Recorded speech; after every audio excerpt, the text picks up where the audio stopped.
Kung sa tingin ninyo si Atty. Vic Rodriguez ay hindi nararapat na pagbigyan at pahiramin ng inyong tiwala, ako na mismo ang magsasabi sa inyo.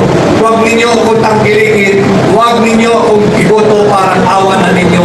Subalit gamitin ninyong tama yung karapatan ninyo.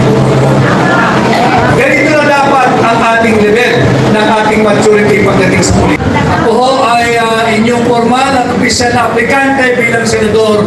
Ako'y kumakandidato, independent, sa ilalim ng social movement na hakbang ng maisog. Ang hakbang ng maisog ay isang social movement o samahan ng mga Pilipinong may pagmamahal sa ating bansa na humihingi ng transparency, accountability, peace, and security. Simulan po natin doon sa tinatawag nating transparency. Alam ninyo, yung mga maiinit na usapin na bumabalot sa ating bansa ngayon. Ito ay yung pinamumunahan ito nung naririnig ninyong unconstitutional 2025 budget. Marami tayong kasamahan ngayon dito na nagmumulila na ang pinakamahalaga, the most important piece of legislation na ipinapasa, hindi lamang ng pambansang gobyerno, kundi hanggang barangay, ay yung taunang budget. Yung yearly budget ng ating bansa.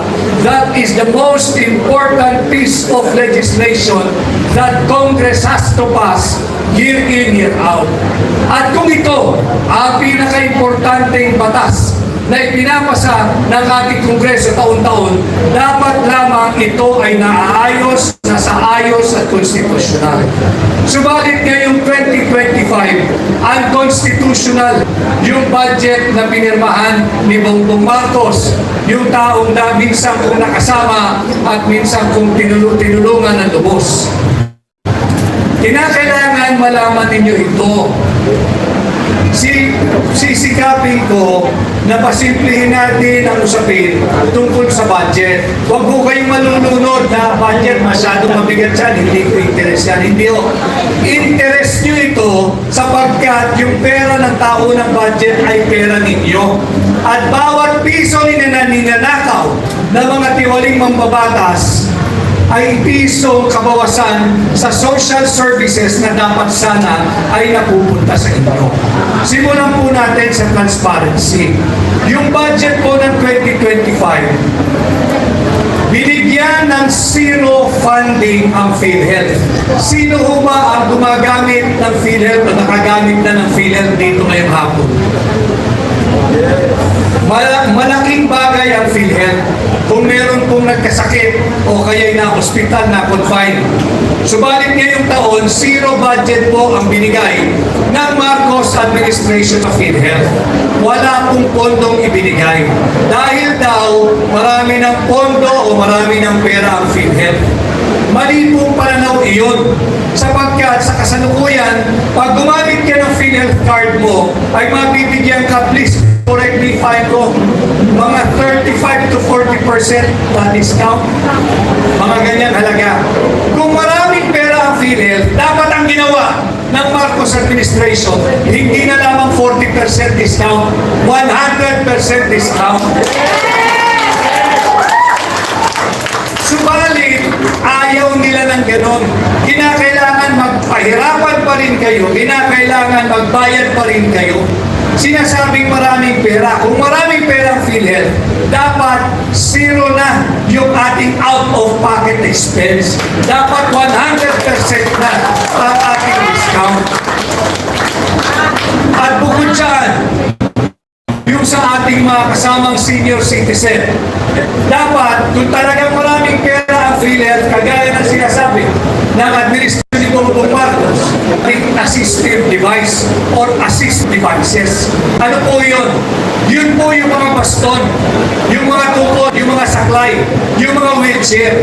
Sa ngayon, hindi po kasama yan sa coverage ng PhilHealth. Dapat yung 100% servisyo ng PhilHealth ibinibigay. Subalit, ito po ang masakit na masaklap na katotohanan. Zero budget, zero funding ang kinuha ng PhilHealth. Saan nila linipan yung pera ng PhilHealth? Linagay po nila doon sa tinatawag nating ayuda. Yung ayuda, dalawang klase po yan. Wala akong pagtutol doon sa totoong ayuda, yung 4Ps. Yung 4Ps, yung tinatawag po natin conditional cash transfer.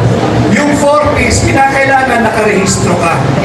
Kinakailangan yung anak ng recipient ng 4Ps ay mananatili sa eskwelahan. Yung mga magulang, yung nanay at yung mga bata, dapat periodically ay tumutungo sa health center o kaya sa government hospital upang magpatingin kanilang kalusugan, kanilang nutrisyon at magpapakuna. Yan yung totoong ayuda, yan yung dulot ng conditional cash transfer.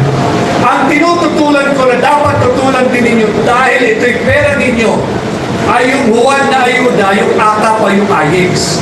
Sapagkat ito po, pinipili lamang ng mga tiwaling mambabatas na namimigay nito kung sino ang kanilang pinagbibigyan. Kapag hindi ka bata ni Congressman, wala kang AYEX, wala kang AKAP. Pagka hindi ka taong politikal ni Senador, wala kang AKAP, wala kang AYEX. Itanong ninyo sa mga tiwaling politiko, bakit? Pera nyo ba yan? Ito ay pera ninyo. Ito yung mga bagay na dapat natin pinag-uusapan. Kalimutan nyo na muna kung sino yung boyfriend ng kapitbahay natin. Ano na yan? Kalimutan nyo na muna kung sino yung naghiwalay sa showbiz na bago lang. Huwag yan ang pag-usapan natin. Ang pag-usapan natin ay itong mahalagang usaping panlipunan. Sapagkat ito'y mahalaga upang nang sa ganoon ay umunlad naman ang buhay nating mga ordinaryong Pilipino. Sino makakalimot doon sa magandang pananalita na binitawan ng kampanya noong 2022? Tayo'y pinangakuan na bibigyan tayo ng bigas na 20 pesos kada kilo. May mabibili pa ba kayong bigas na 20 pesos? Nakita natin, tuloy-tuloy, araw-araw ang pambubudol. Dapat ito'y matigil na. Kaya tayo nagkakaroon ng ganitong leaders forum. Kinakailangan mamulat kayo sa mga usaping panlipunan na mahalaga sapagkat ito ang siyang magiging gabay ninyo sa pagpili ng mga leader na haharap sa inyo kagaya ko ngayong darating na May 12, 2025 election. Isang karangalan na ako po ay naririto ngayon sa harapan ninyo sapagkat ako'y naniniwala lahat ng hihingi ng tulong, suporta at tiwala ninyo dapat ay marunong magpasukat, magpatimbang, magpasad ng ginagawa ko ngayong hapon. At pagkatapos ng ating ginagawang leaders forum ngayong hapon, kung sa tingin ninyo si Atty. Vic Rodriguez ay hindi nararapat na pagbigyan at pahiramin ng inyong tiwala, ako na mismo ang magsasabi sa inyo. Huwag ninyo akong tangkilikin, huwag ninyo akong iboto para awanan ninyo. Subalit gamitin ninyo tama yung karapatan ninyo. Ganito na dapat ang ating level ng ating maturity pagdating sa politika.